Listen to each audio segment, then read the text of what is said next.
What's up po? Ang tagal po natin bago mag-upload ulit ng video. So ito, mag-video po ulit tayo ng bagong apartment. Dito po ulit ito sa Pangasinan. Itong apartment na to ay sa tito ko. Same contractor tayo sa mga previous na apartment na in-upload ko.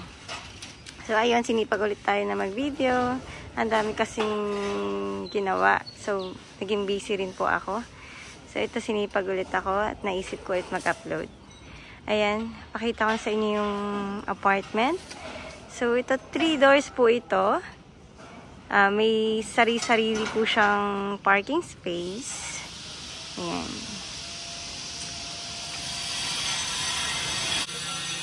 Nag-umpisa to, I think, last year. Kuya! Kailan mga ba ito nag-umpisa? Kailan na ito nag-umpisa?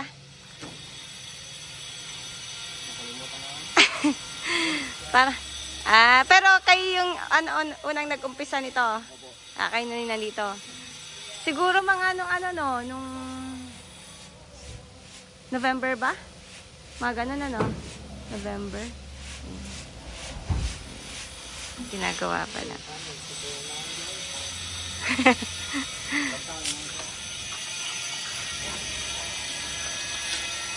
Ipasok tayo sa loob para makita niyo yung buo.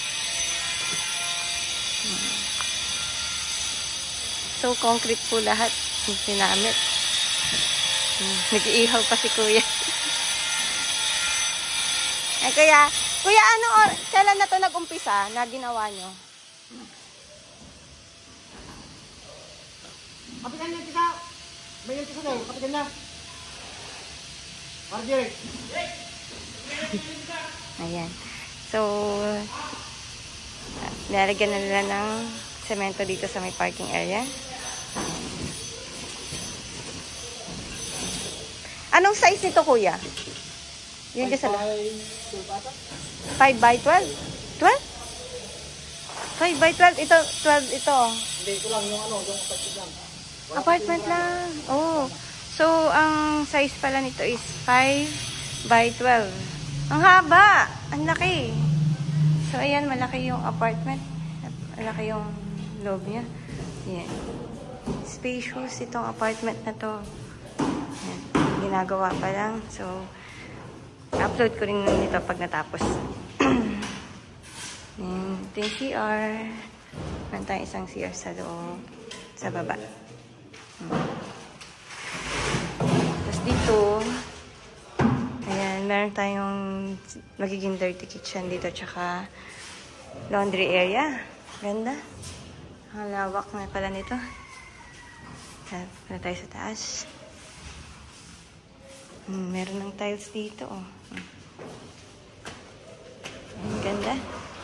Concrete din yung niya, yung concrete na tong hagdan niya.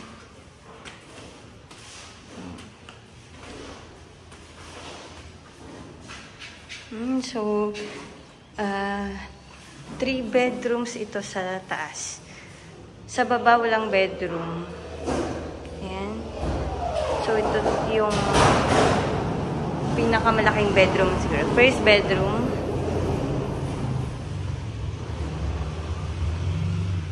Ito, second bedroom. Malaki rin. Wala pang ilaw. Second bedroom. And then third. Ayan. Sementohan na tilesan na rin nila. So, dalawa ang CR. Isa sa taas at saka isa sa baba. Ayan. Yung CR. Okay. Ganda.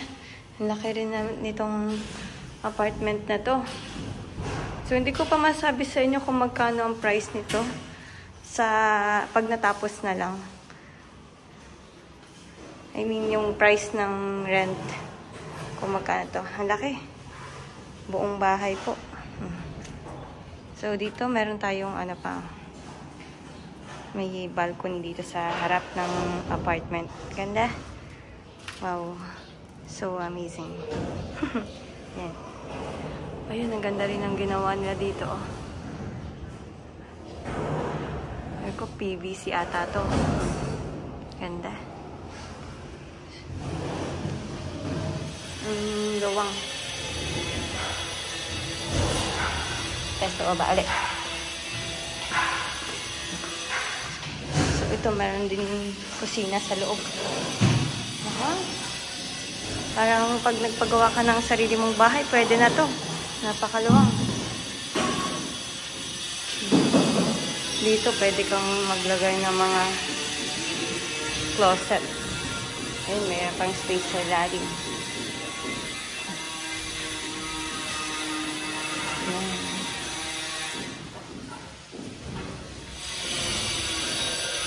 Ito, lubusan na nila ito.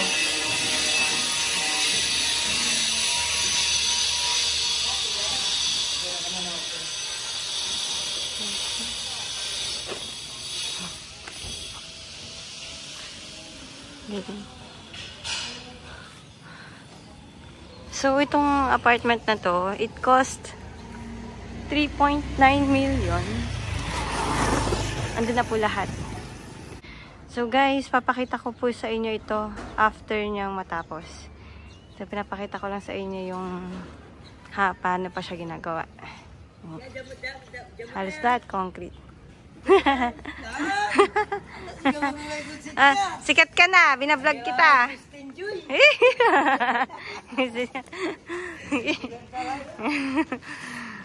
Ayan, may tao sa taas. Ayan. Maganda kalalabasan nito after. Ganda. So dito sinagad talaga sa may daan siya. Ayan. So guys, thank you for watching. Abangan niyo po ito pag natapos. Salamat. God bless po.